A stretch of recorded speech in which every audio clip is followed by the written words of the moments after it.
Week 5 was bonkers. We had injuries, surprise breakouts, and players that straight up stole some jobs. And week 6 is a friendly reminder that the waiver wire is very important. I have 12 players, 3 players in each position. I got running back, wide receiver, tight end, and quarterback. But before we get into it, welcome to the playlist. Thank you for kicking it. I'm Jim Z, and this is Fantasy on Repeat. And again, today we're going to be breaking down who's trending up, who's losing touches, and who's quietly becoming fantasy relevant options. Before we get into the list, it's a friendly reminder that you should check the waiver wire to see if these players were dropped, because sometimes it's possible, man. Vidal could have not been picked up. Bill Krosky-Merritt, RJ Harvey, Zach Charbonnet. As a matter of fact, T. Higgins was dropped in my main league, and I didn't even pick him up. I had the option to, I did not. But hey, Higgins is on the waiver wire. Calvin Ridley, Travis Hunter, Rashid Shaheed, and Matthew Golden. These are some good players to look out for just to see if they're on the waiver wire, and then you can just stash them on your squad. So the first player we're going to talk about, he has season-long upside, and that's going to be Michael Carter, running back for the Cardinals. He is the number one waiver wire pickup for me. He's owned at 60%, so he is out there. Basically, Amari DiMercato is just, he ain't it, right? Everybody's questioning who is the starter.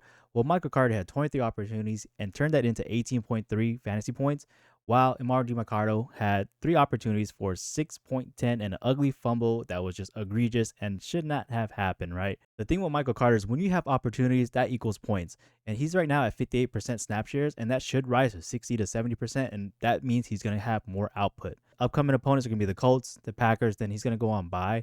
I would throw a little 15 to 20% spot on it, and just, he will be RB1 for the time being until Trey Benson comes back up IR. But the thing is, he had knee surgery, so we don't know if he's even going to be 100% when he comes back. The next player on the list is just ready to be unleashed, and when he does, you want to make sure that you grab him. He was in the last week episode of the waiver wire, but this is Kendre Miller, the running back for the Saints. He is only rostered at 28%.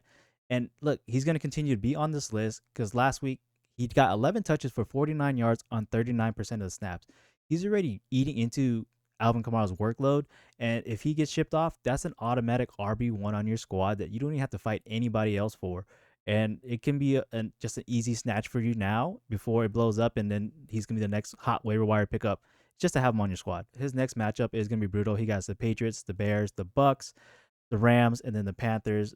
Again, he's just an easy bench. Like I said, you can have an automatic RB1. I say throw a little 5% fab on it. It's just nice to have on your squad, to have the potential of someone that can be an RB1 for their team. They might not give you RB1 numbers, but then you'll just have an RB2 just ready to be unloaded and to fill in for the bye weeks, and he might provide a little bit more than that.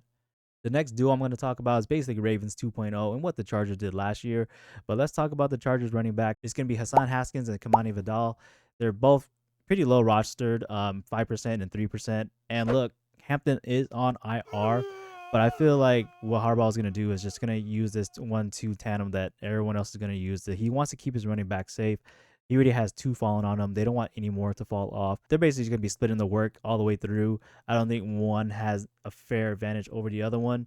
I believe Kamani Vidal is the more powerful back or more stronger back, the more versatile that they will use more. But then I feel like Hassan Haskins will have the touchdown upside. So it is just a toss-up. You can pick either or, but it is going to be a good replacement if you had Omar and Hampton, who went out. He kind of got tripped up on a play, and I guess he was never able to return. So, to have the backup until, like, I have Amari and Hampton, so I might consider this one of them at least.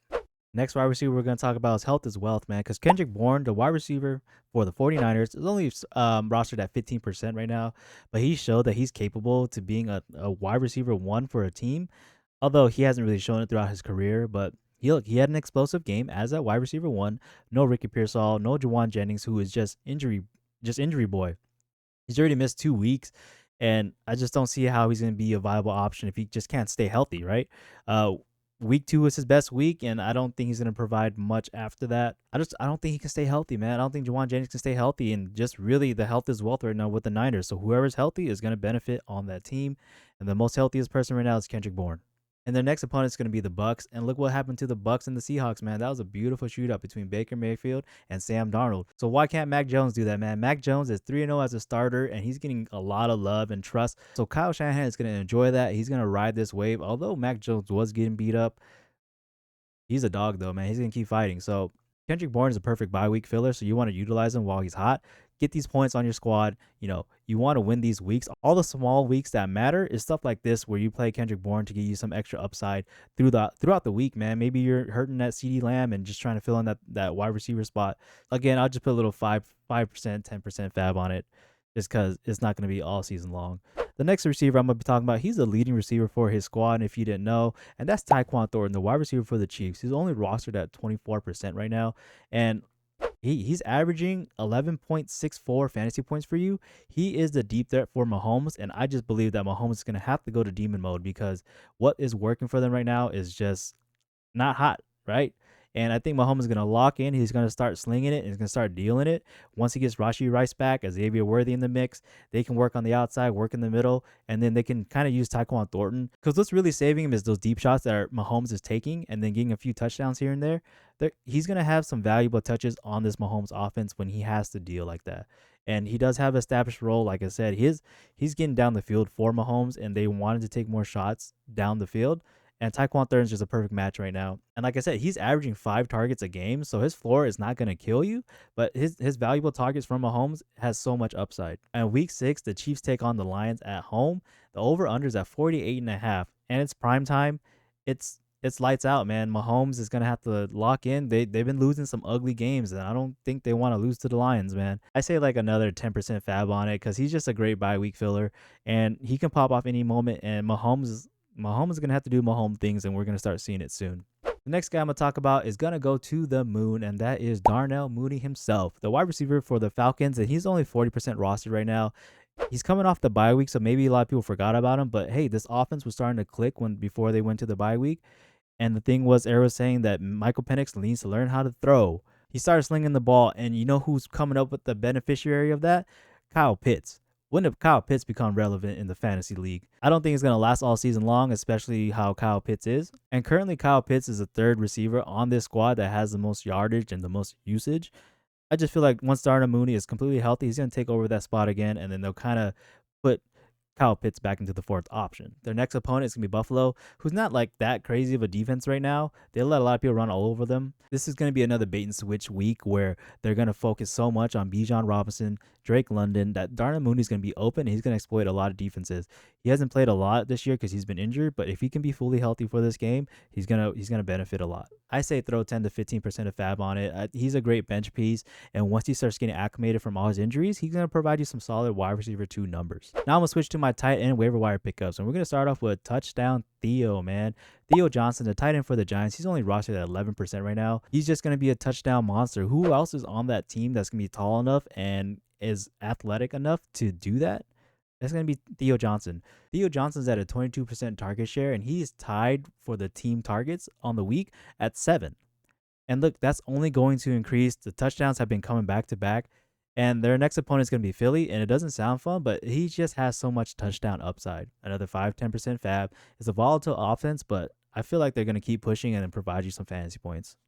The next tight end is going to be the number 2 option of his team, and that's Mason Taylor, the tight end for the Jets. He's only rostered at 21%, and it's funny because my homie texted me in the morning, said, who should I pick up? I was like, oh, dude, Mason Taylor's right there. Mason Taylor's available, or Theo Johnson, and we both went with Mason Taylor.